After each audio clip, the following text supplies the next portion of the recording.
خواتین حضرات السلام علیکم. رات گئے کی اس نشست میں آپ کا آنا مبارک ہو.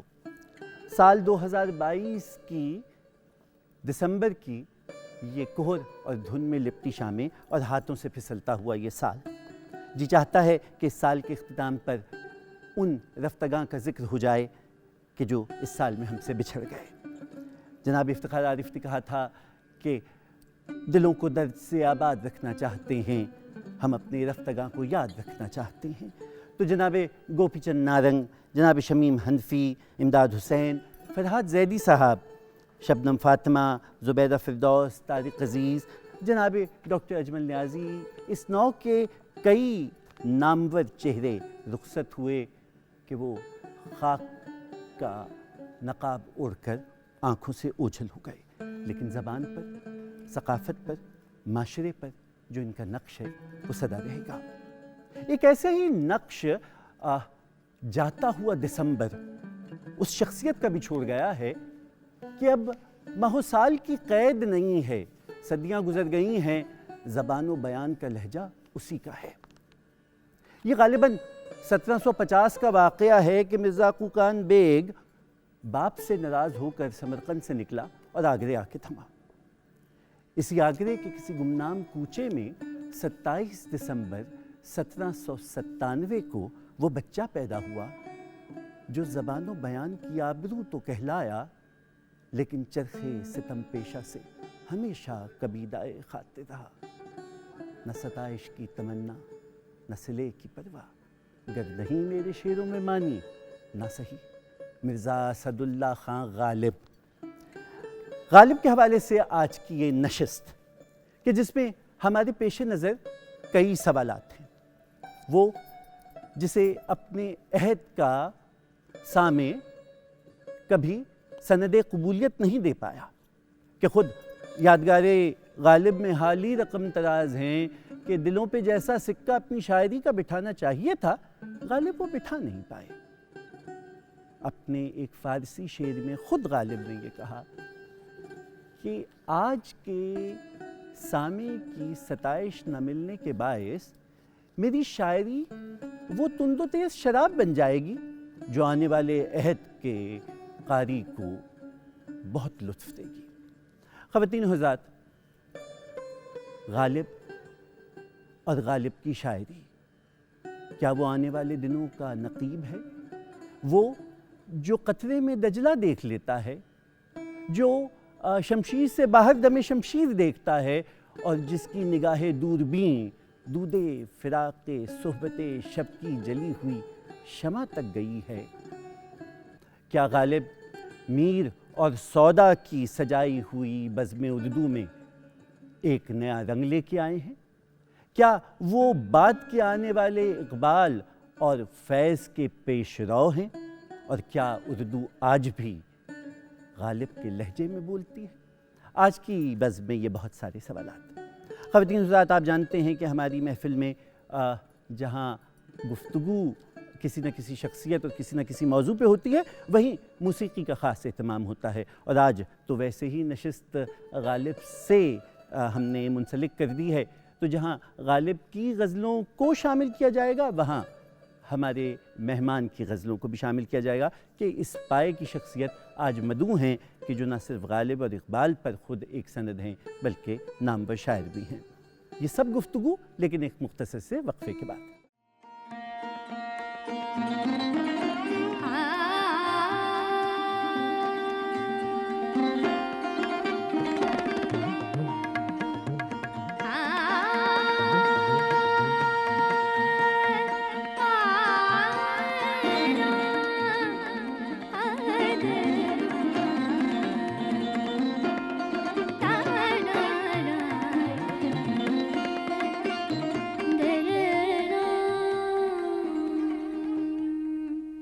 خواتین حضرات، رات گئے کی اس نشست میں کہ غالب سے منسوب ہے آپ کا آنا مبارک ہو. غالب آشفتہ سر کے ساتھ سے ایک اقتباس. مجھے غالب پہ بارہا ترس آیا ہے، جیسے بہت پہلے تب جب 12ویں جماعت کا امتحان دیتے وقت اردو کے پرچے سے پہلے اپنے کسی ساتھی کو غزلوں کی تشریحوں کا رٹا لگاتے ہوئے انتہائی زچ ہو کر یہ کہتے دیکھا، غالب کو اور کوئی کام نہیں تھا، ڈیش ڈیش ڈیش کی ساری عشق معشوقی کا مدعا ہمارے گلے آ پڑا ہے۔ گالیاں کھا کے بے مزہ نہ ہونے والے غالب کی عشق بازیوں کا مدعا نہ جانے کس کس کے گلے پڑا، اور پچھلے 125 سال میں اسے اتار پھینکنے کی جلدی کس کس کو نہیں ہوئی۔ یہ بحث تو کسی اور وقت کے لیے اٹھا رکھیے، مگر سوچئے تو کہ کیا یہی عشق کسی اور نے بھی زیب گلو کرنے کی جسارت کی ہے؟ خواتین حضرات، اس کا جواب عہد حاضر میں میرا گمان یہ ہے کہ جس شخصیت کے پاس ہونا چاہیے وہ نہ صرف استاد ہیں، وہ نہ صرف یہ کہ محقق ہیں، ادیب ہیں، غالب اور اقبال پر ایک سند مانے جاتے ہیں، از خود کمال کے شاعر ہیں اور انتہائی عمدہ شعر کہتے ہیں۔ جناب خورشید رضوی صاحب، آپ امروہے میں پیدا ہوئے، آپ نے گورنمنٹ کالج ساہیوال سے تعلیم حاصل کی، آپ تاریخ، تہذیب اور ادب سے وابستگی رکھتے ہیں، عربی زبان بھی پڑھاتے ہیں اور پنجابی بھی پڑھاتے ہیں اور اردو بھی پڑھاتے ہیں۔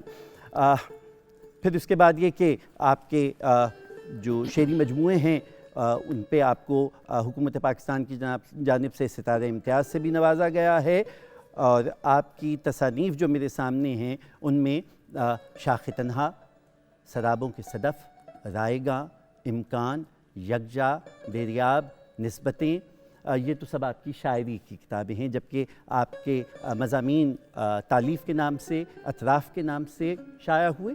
اس کے علاوہ آپ نے جو بازدید کے نام سے سکیچز تحریر کیے ہیں، اور پھر یہ کہ تاریخی علوم میں تہذیب اسلامی کا مقام، اس کے علاوہ بھی ایک طویل فہرست ہے ڈاکٹر صاحب کے کام کی۔ ڈاکٹر صاحب آپ کی آمد کا بہت شکریہ۔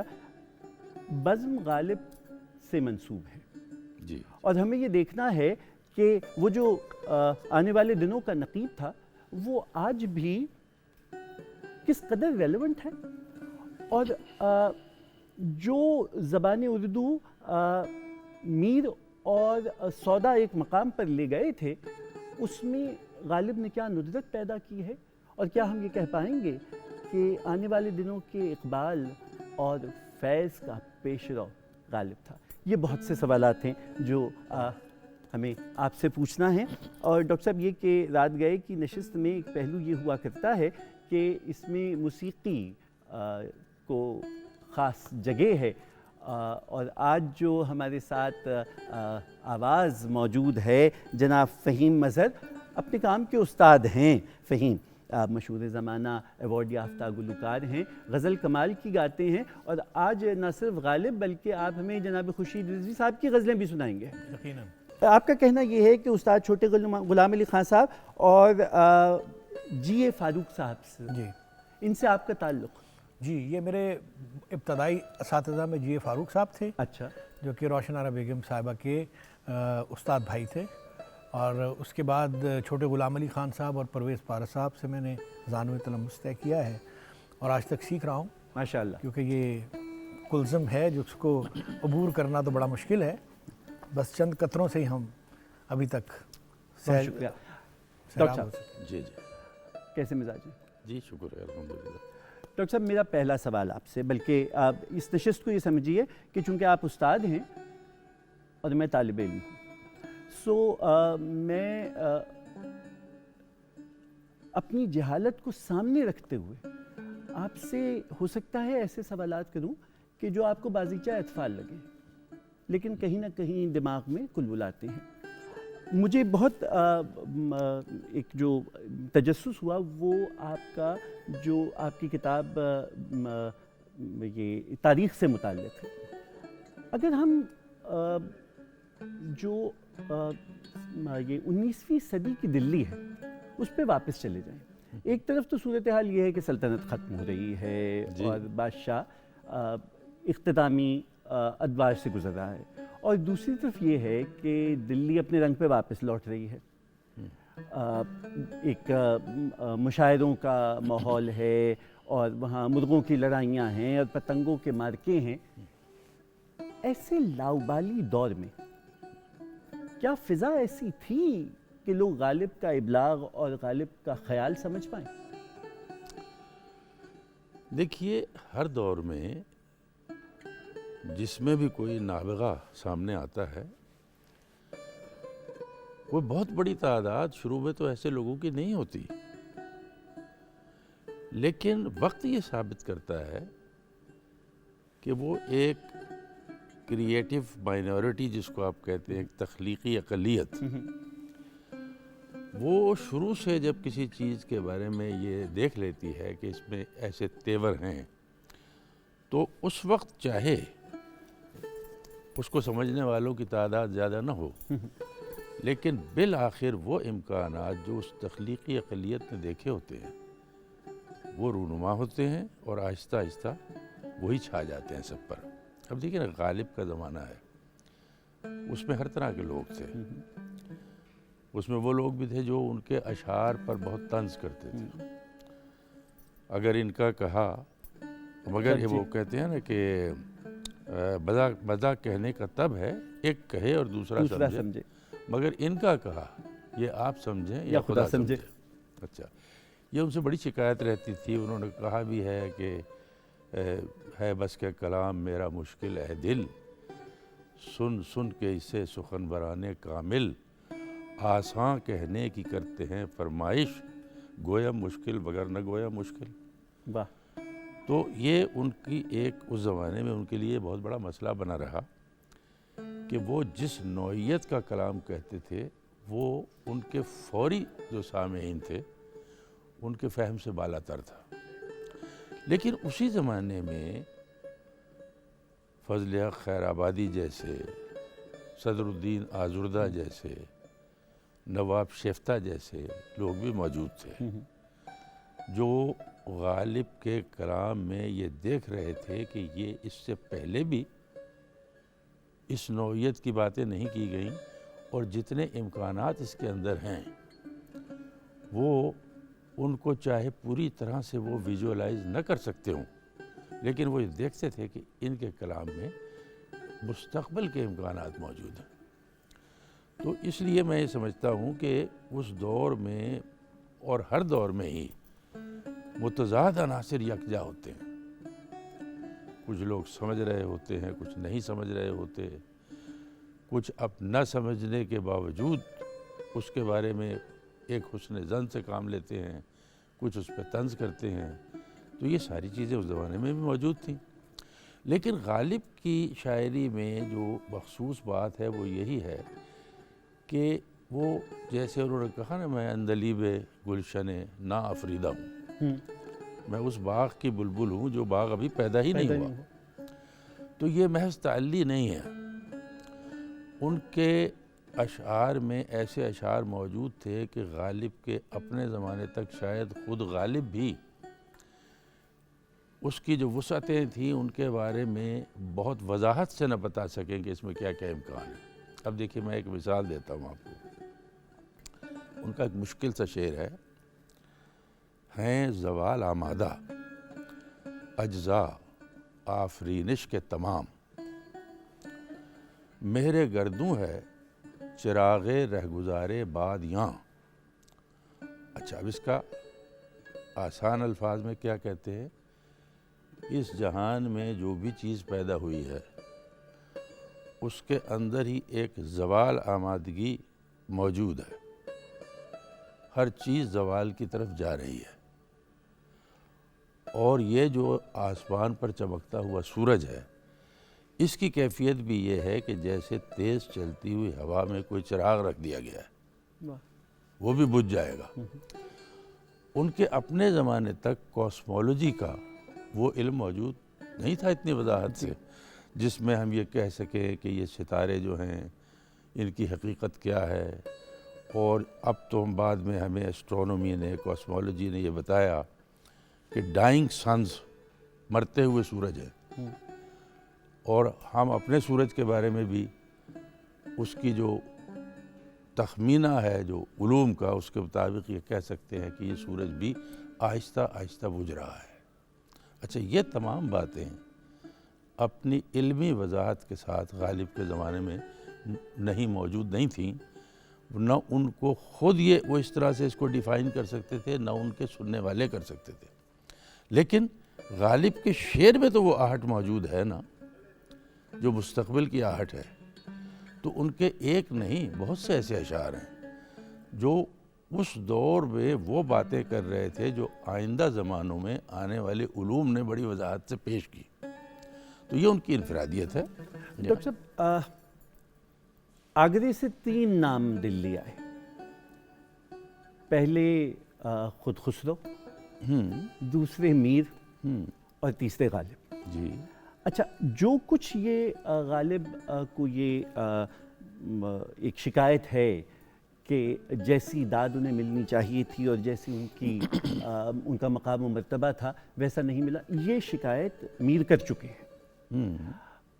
میر خدائے سخن بھی ہو چکے ہیں، شہر آشوب لکھا جا چکا ہے، ساتھ اپنا خسرو سے لے کے بعد کے آنے والے مثنوی میں کمال کر چکے ہیں۔ جی تو بظاہر ایسا لگتا ہے کہ جیسے اردو ادب اپنے اوج کمال کو پہنچ چکا ہے، ایسے میں غالب کیا ندرت لے کے آئیں گے؟ دیکھیں نا، غالب کی ندرت یہی ہے کہ ان کے ہاں اس کائنات کو سمجھنے کی اور اس کے اندر آئندہ جو آنے والے دن تھے ان کی چاپ کو سن لینے کی صلاحیت موجود تھی، جو ہر شاعر میں نہیں ہوتی۔ جہاں تک گلے کا تعلق ہے کہ زمانے سے یہ گلہ کیا جائے، تو یہ ہر جینیس جو ہوتا ہے وہ کسی نہ کسی انداز میں، کبھی تعلی کے انداز میں، کبھی ایک کوئی ایسا لمحہ ہوتا ہے جس میں کسی بھی شخص کو یہ گمان ہوتا ہے کہ اس کے اندر جو امکانات بھرے ہوئے تھے زمانے نے ان پر نظر نہیں ڈالی۔ یہ ایک ادنا درجے کہ ہم جیسے لوگوں کو بھی کسی وقت یہ گمان ہو سکتا ہے، لیکن ہم جیسے لوگوں کا یہ گمان اتنا ریلیونٹ تو نہیں ہوتا نا۔ غالب کو جو کچھ گمان تھا ان کی شاعری نے یہ بعد میں ثابت کیا کہ وہ یعنی دیکھیں اقبال نے ان کے بارے میں کہا ہے، فکر انسان پر تیری ہستی سے یہ روشن ہوا، ہے پرے مرغ تخیل کی رسائی تا کجا، یعنی تخیل کی آخری حدوں تک، جہاں تک تخیل کی رسائی ہو سکتی ہے اس کی حدود فکر انسانی پر تیری آمد سے، تیری موجودگی سے روشن ہوئی ہے۔ یعنی وہ یہ کہتے ہیں کہ سوچ کی پرواز کہاں تک ہو سکتی ہے یہ غالب کے کلام سے پتہ چلتا ہے۔ اور اقبال تو آپ نے یہ ضمنی طور پر پوچھا بھی ہے کہ اقبال ہوں یا فیض ہوں، یہ سب لوگ، دیکھیے اقبال تو ان کے بے حد معترف تھے، اور فنی طور پر اقبال کا شجرہ اگر آپ کسی ان سے پہلے کے شاعر سے جوڑ سکتے ہیں تو وہ غالب ہی، کیونکہ وہ اسی ڈکشن کے، اسی طرز فکر کے آئینہ دار تھے۔ 2 سوال میرے ذہن میں آئے، وہ میں دونوں آپ کے سامنے رکھ دیتا ہوں۔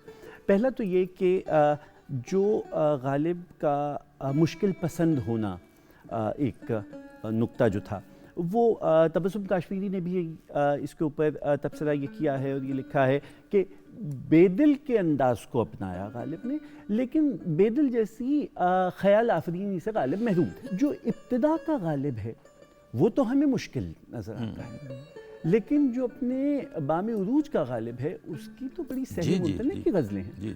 ایک سوال یہ۔ دوسرا آپ کا یہ کہنا کہ فارسی کلام کا ابھی اقبال اس کے بڑے معترف تھے، لیکن واقعہ تو یہ بھی ہے کہ چار دانگ عالم جو غالب کی شہرت ہوئی ہے وہ تو بہر طور ان کے اردو کلام ہی سے ہوئی ہے۔ نہیں، یہ تو آپ بجا فرماتے ہیں،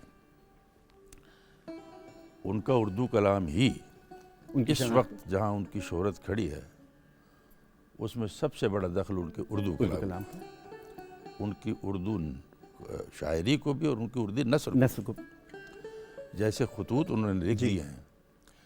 میری ذاتی رائے میں اردو میں اتنی اچھی تخلیقی نثر اور کوئی نہیں ہے جیسے غالب کی وہ خطوط ہیں، اور وہ بقول ان کے انہوں نے ایک بھی قلم سنبھال کے نہیں لکھا، لیکن فارسی میں جو انہوں نے خطوط وغیرہ لکھے ہیں اس میں مشکل پسندی بہت ہے. اردو میں آتے آتے اصل میں ان کے ہاں یہ ارتقاء ہوا. انہوں نے خود آخری زمانے میں لکھا ہے کہ بھئی ہماری رائے تو اب یہی ٹھہری ہے کہ جو باتیں سہل اور سادہ ہیں وہی ہے اچھی ہیں. جی اب دیکھیں نا کجا یہ کہ وہ یہ شعر جو میں نے ابھی پڑھا یہ وہ کہہ رہے تھے، اور کجا یہ ہے کوئی صورت نظر نہیں آتی، جی کوئی امید بر نہیں آتی. ہاں جی. تو موت کا ایک دن معین ہے، نیند کیوں رات بھر نہیں آتی. اسی طرح سے ان کی اس سہل ممتنع کی جو غزلیں ہیں وہ اپنی جگہ پر، تو وہ یہ اس کی طرف ان کا سفر جاری رہا. اور انہوں نے شروع میں اصل میں یوں کہیے کہ وہ ایک انٹروورٹ ہیں کہ وہ اپنے اندر پھیلے ہوئے بے پناہ امکانات کو دیکھ رہے ہیں، لیکن بعد میں آہستہ آہستہ انہیں یہ احساس ہوا کہ ابلاغ اور کمیونیکیشن بھی کوئی چیز ہے. اس لیے اگر ہم اپنی بات کو دوسروں تک اس کا اس طرح سے ابلاغ نہیں کر سکتے تو یہ بھی ایک تشنگی باقی رہ جاتی ہے. چنانچہ غالب نے مشکل سے آسان کی طرف سفر کیا. باقی دوسری جو بات آپ نے فرمائی ہے اس میں صرف اتنا عرض کروں گا کہ زمانہ ابھی ختم نہیں ہوا. ہم کیا کہہ سکتے ہیں کہ ایک زمانہ آئے جب ان کی فارسی کے اندر جو انہوں نے جتنے انہوں نے کہا نا در تہے ہر لفظ غالب چیدام میں خانہ ہے، ایک ایک لفظ کے اندر ایک ایک حرف کے اندر میں نے ایک پورا میں خانہ چھپا کے رکھا ہوا ہے. تو وہ بھی ابھی امکانات باقی ہیں، اور ہو سکتا ہے کہ آئندہ وقت میں عالمی سطح پر ان کی فارسی شاعری کو ایکسپلور کیا جائے جو ابھی تک نہیں کیا گیا. آپ فہیم صاحب کو بھی اب شامل کیے لیتے ہیں، اور ڈاکٹر صاحب ان کی طرف چلتے ہیں، ان سے پوچھتے ہیں کیا آپ محفل میں کیا شامل کر رہے ہیں. سب سے پہلے محفل میں میری شمولیت اس بنیاد پر ہوئی کہ ایک تو خورشید رضوی صاحب کا میں بڑا معتقد ہوں، اور میرے ایک اسٹوڈنٹ ہیں جو کہ آپ کا ذکر خاطر خواہ مجھ سے کرتے رہے، اور انہوں نے یہی کہنا کہ آپ نے خورشید رضوی صاحب کا کلام کبھی نہیں گایا. آپ بڑی اچھی، انہوں نے مجھے کچھ غزلیں بھی دیں، تو وہ تو میں خیر اپنے طور پہ گاتا رہا، لیکن آج ابتدا ان سے کر دیں. اچھا صاحب، آپ کی شعر اور آپ کا خود جو ابلاغ ہے، یہ کھلی تھی یہ دعوتیں مجھے راست تھیں، یہ جو زہر خند سلام تھے مجھے کھا گئے. میں بہت زیادہ متمنی رہوں گا کہ ہم گاہے بگاہے غالب کے علاوہ جو آج آپ غالب ہیں شعر پہ، تو آپ سے ہم ضرور استفادہ کریں. لیکن کون سی غزل شامل کر دیں پہلے؟ یہ جس کا شعر آپ نے ابھی اچھا واہ رہا ہے، تو میں نے یہی غزل پہلے سب سے رکھی ہے، تو میں یہی غزل آپ کی خدمت میں پیش کرتا ہوں آپ کی اجازت سے. شاید فرمائیے.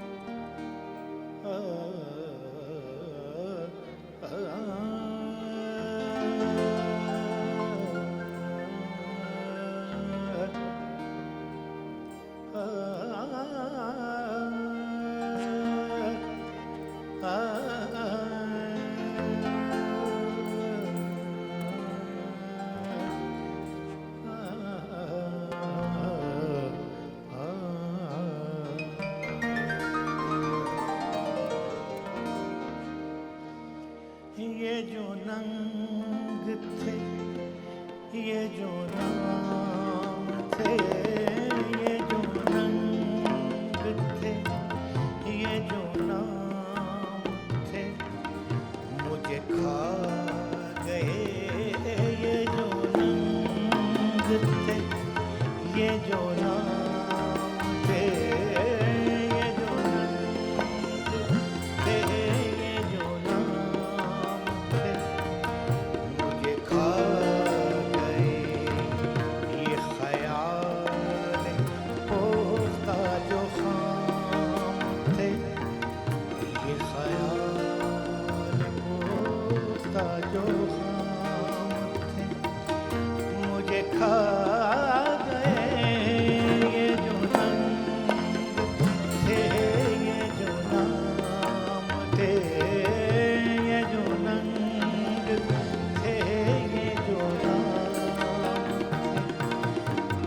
کھا گئے یہ خیال پختہ جو خام تھے، یہ خیال پختہ جو خام تھے، مجھے کھا گئے یہ جو رنگ تھے، یہ جو نام تھے، مجھے کھا گئے۔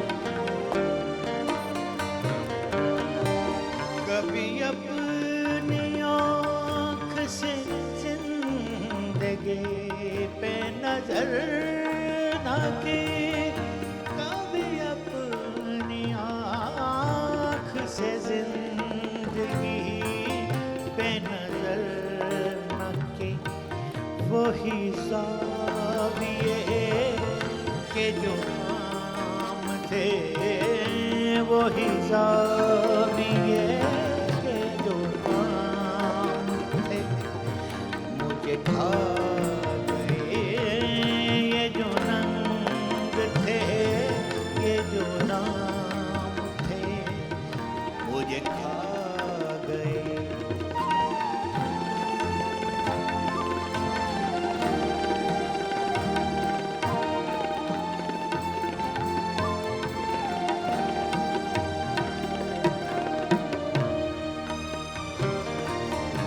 میں امید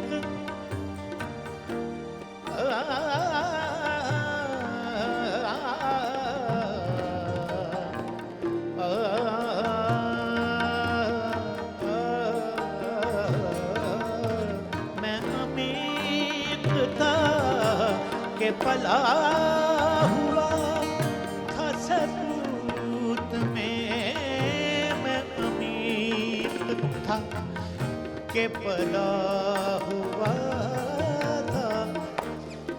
تھا سکوت میں، امید میں امید تھا کہ پلا ہوا تھا سکوت میں، میں امید تھا کہ پلا ہوا تھا سکوت میں، یہ جو لوگ محب کلام تھے، یہ جو لوگ محب کلام تھے، مجھے کھا گئے یہ جو ننگ تھے، یہ جو نام تھے، مجھے کھا گئے۔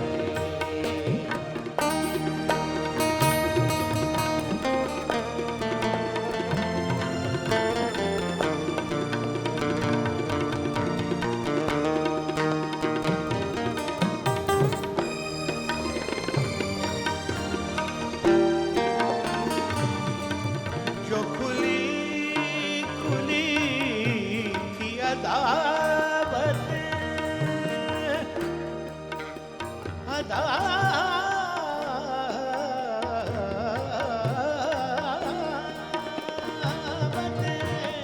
جو کھلی کھلی تھی عداوتیں، مجھے راس تھی، جو کھلی کھلی تھی عداوتیں، مجھے راس تھی، یہ جو زہر خند سلام تھے، یہ جو زہر خند سلام تھے، مجھے کھا گئے یہ جو رنگ تھے، یہ جو نام تھے، مجھے کھا گئے یہ خیال پختہ جو خام تھے، مجھے کھا گئے یہ جو رنگ تھے، یہ جو نام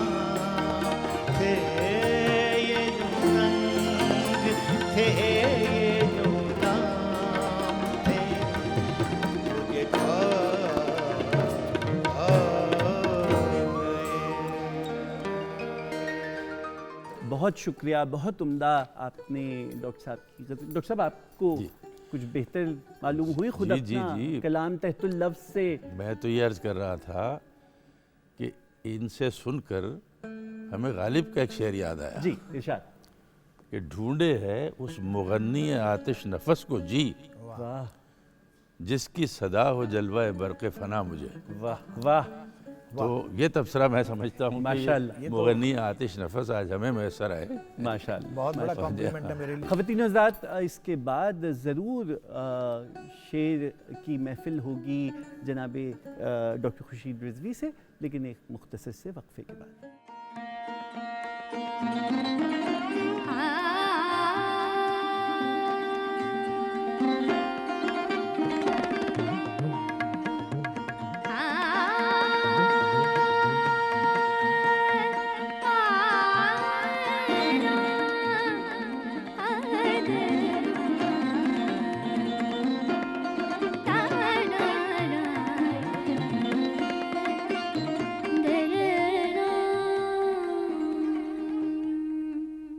خواتین حضرات، رات گئے کی نشست ذکر ہے غالب کا، اور وہ بھی ڈاکٹر خورشید رضوی کی زبانی.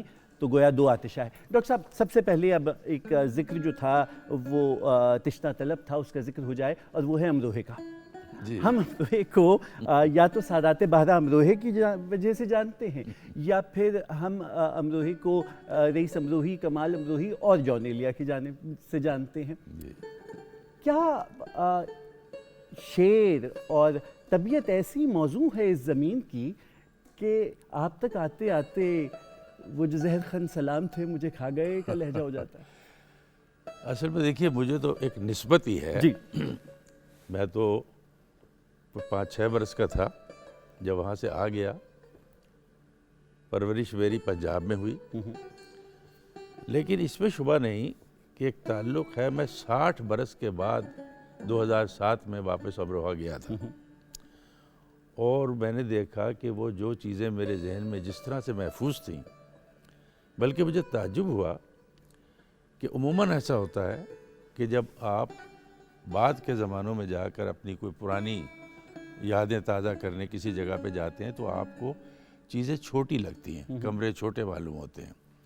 لیکن مجھے یہ تعجب ہے کہ میں 5-6 برس کی عمر میں وہاں سے آیا، لیکن جس چیز کی جو ڈائمینشنز میرے ذہن میں تھیں وہ ویسی ہی تھیں، اور بوسیدگی بہت ہو چکی تھی، لیکن وہ سارے مکان اور سب چیزیں تقریباً جو کی تھی 60 سال میں.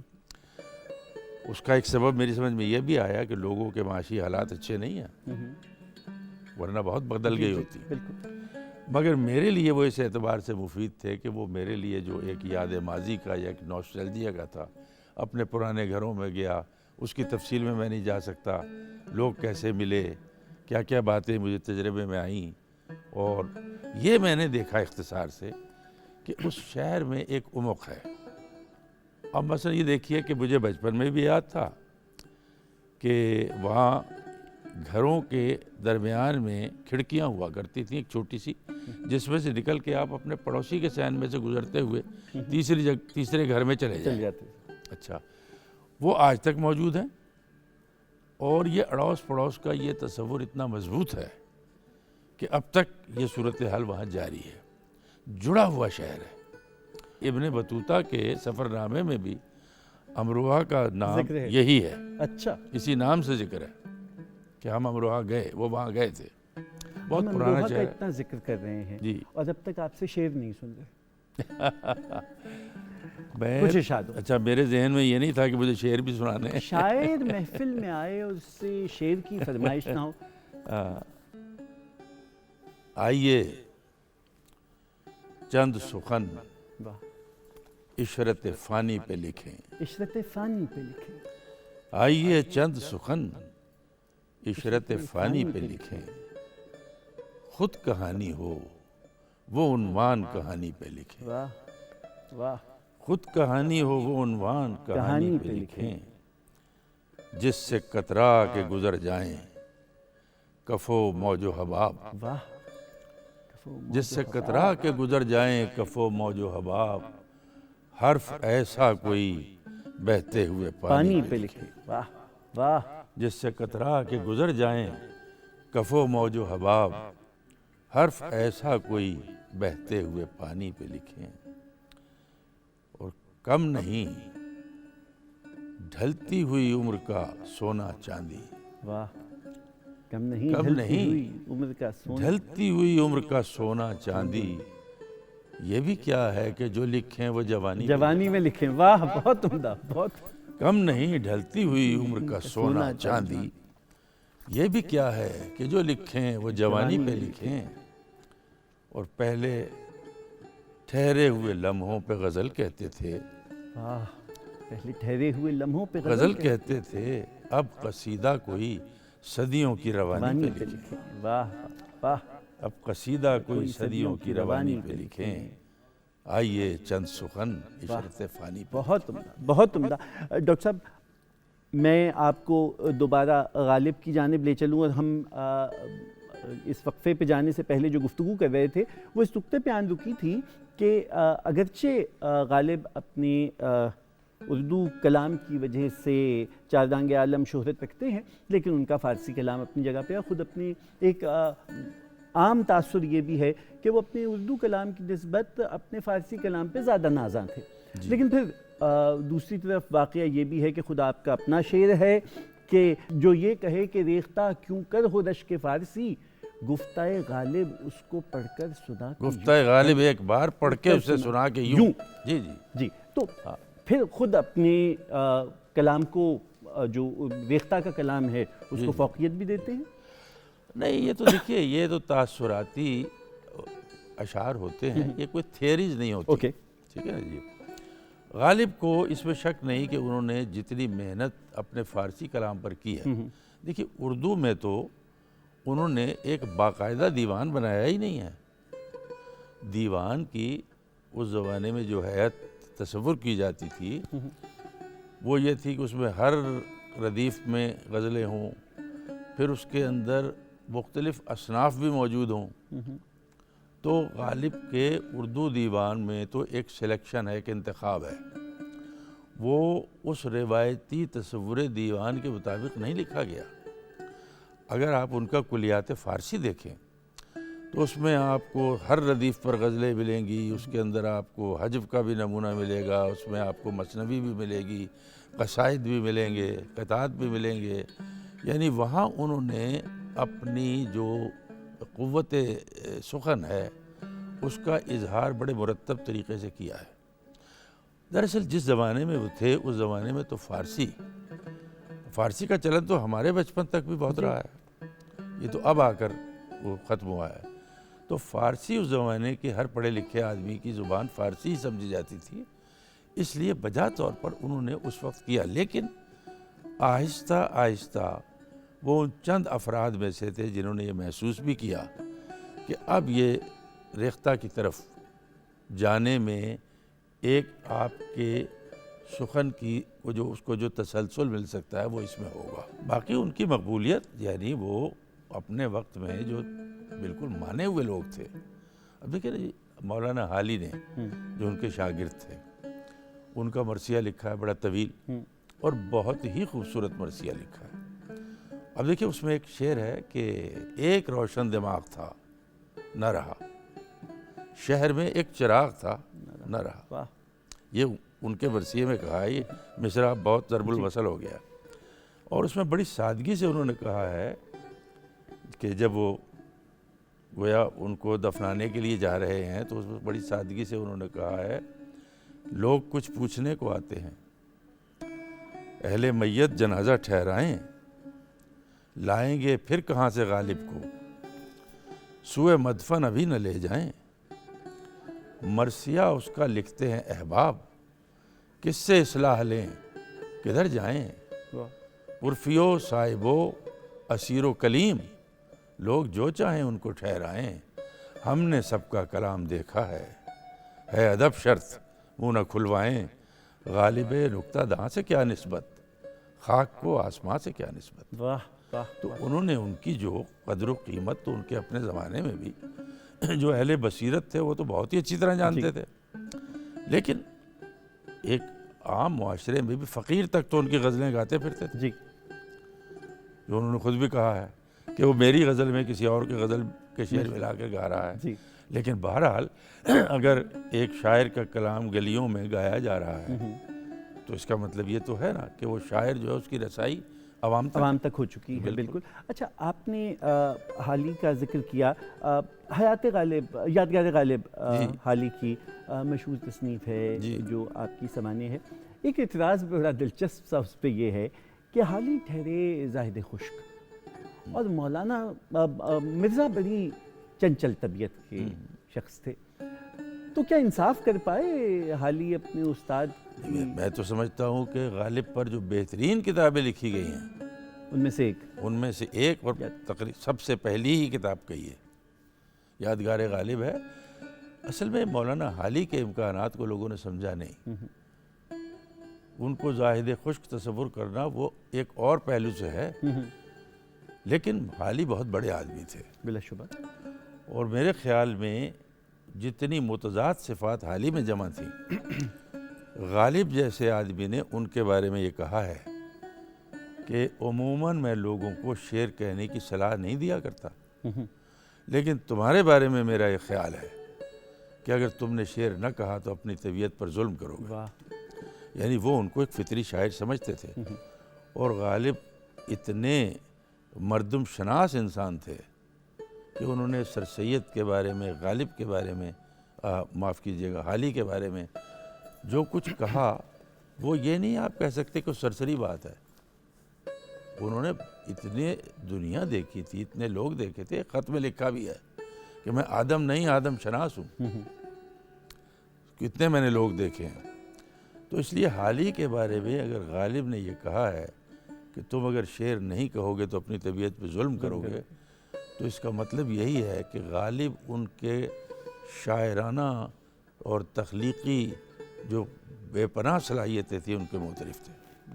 اچھا، اسی عہد کی ایک اور کتاب بھی ہے جو اس عہد کے تمام شعراء پہ اور جو اردو ادب ہے اس کے اوپر ایک سند سمجھی جاتی ہے، وہ محمد حسین آزاد صاحب کی آب حیات. اچھا، اس کے واقعات کے اوپر بعد میں جب تحقیق ہو رہی ہے تو تنقید بھی ہوئی ہے، اور اسی حوالے سے جو کچھ انہوں نے غالب کی شخصیت کے بارے میں سراپا کھینچا اس کے بارے میں بھی آپ کو اس کتاب کے بارے میں کیا رائے ہے؟ دیکھیے، وہ تو آب حیات ایک ایسی کتاب ہے جو واقعی آب حیات پیے ہوئے ہے.